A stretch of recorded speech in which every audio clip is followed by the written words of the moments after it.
Hello, my name is Lacy Knickers, and I'm here to read to you another excerpt from Burlesque or Bust by Sapphira. This excerpt is from Chapter 6, Born Again. The summer boat parties in London are simply amazing fun, and this series of parties we would go on regularly were no exception. There was something intimate about being away from the rat race and hubbub of the streets, with just a select set of people who were like-minded and all into the same music. The atmosphere was electric. I always loved going under the various bridges of the Thames because all the tourists and passers-by couldn't help but wave back as we waved at them drunkenly and happily. This kind of energy couldn't be manufactured. It was fun and carefree. I made everyone laugh when I called the Thames Barrier Reef, and getting mixed up with the famous Great Barrier Reef off the coast of Queensland by mistake. No, Priscilla, chuckled Mr. Big. There is no tropical ecosystem living among the coral here. Mr. Big and I were sitting at the stern of the boat and chatting to a group when a new couple joined us. After the general introductions were made, I couldn't help but notice the woman, Miss Daring. She had a sultry, deep accent and was from Romania.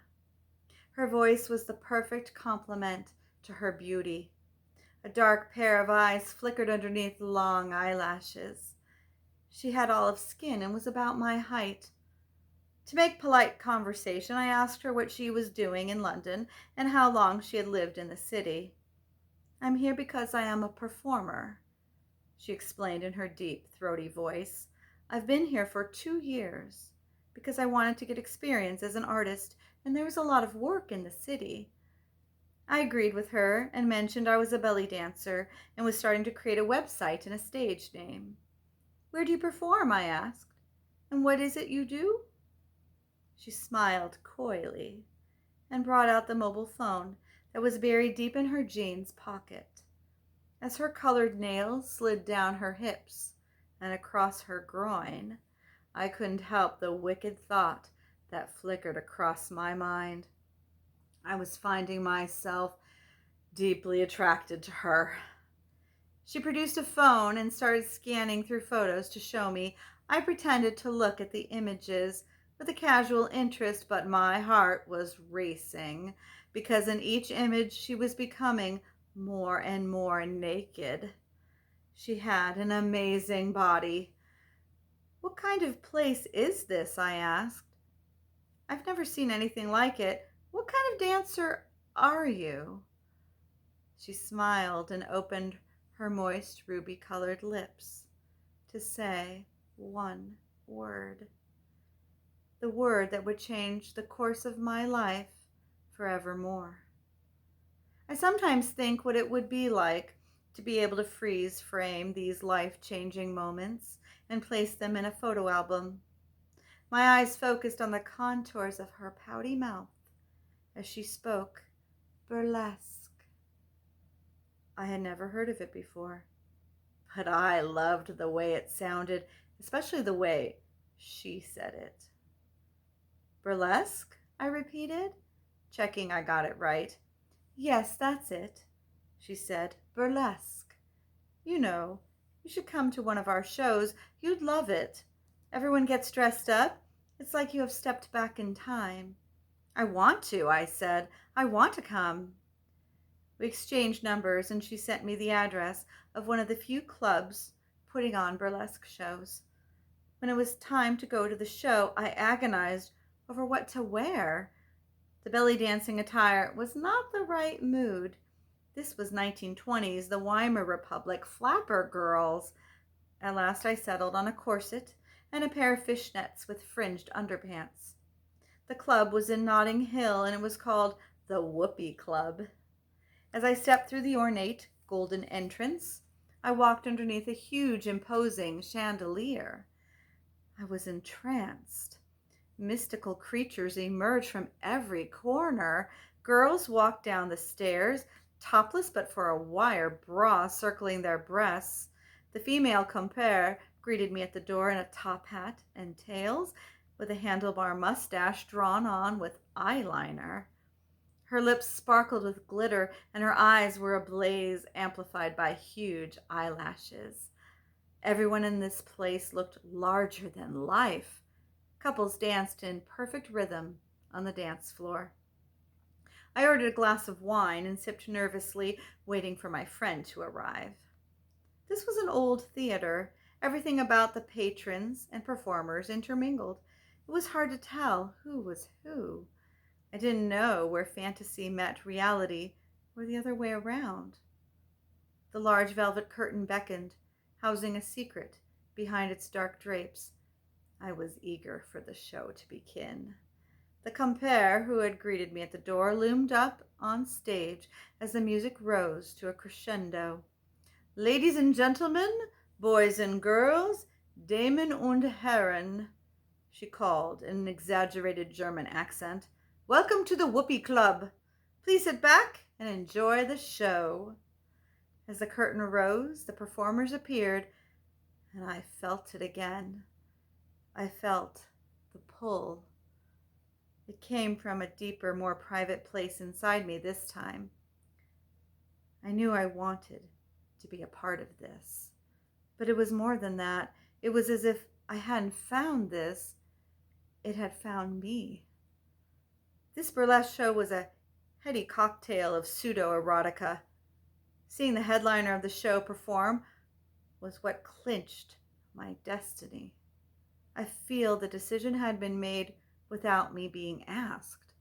Her name was Immodesty Blaze. Miss Blaze was an explosion of erotica and female sex. Her ample curves were unashamedly on display.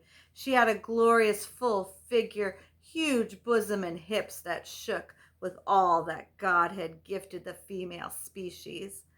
She wore a horse's tail, and with each swish and swoosh, garments went hurtling across the stage. She was on fire. Her power infused the room and touched each and every one of us. For me, it was a personal, private awakening. Even more provocative than belly dance, this burlesque art form was risque, suggestive, and taboo. I loved it. This high stage gave the burlesque artist an elitism that the common floor of the restaurant did not give the belly dancer. Much of my belly dancing experience had been on the same level with my patrons, even when I wanted them to revere me. Immodesty Blaze commanded this respect and reverence with every snap of her gloves and flutter of her eyelashes as she peered down dominantly from her perch above. There was something naughty and thrilling about the striptease element of this show that belly dancing did not fulfill in me. I left on a giddy high. In the coming weeks, I would join internet websites and go to as many shows as I could to discover more about this art form. I was again thirsty for knowledge, something that had been shut down in me that felt that it was coming alive again. I had decided on my stage name, Sapphira. It looked right next to my images. More importantly, it felt right. I love the fact that the name was similar to that of the sapphire, a precious gem. I wanted to create my image around the signature royal blue in my costumes.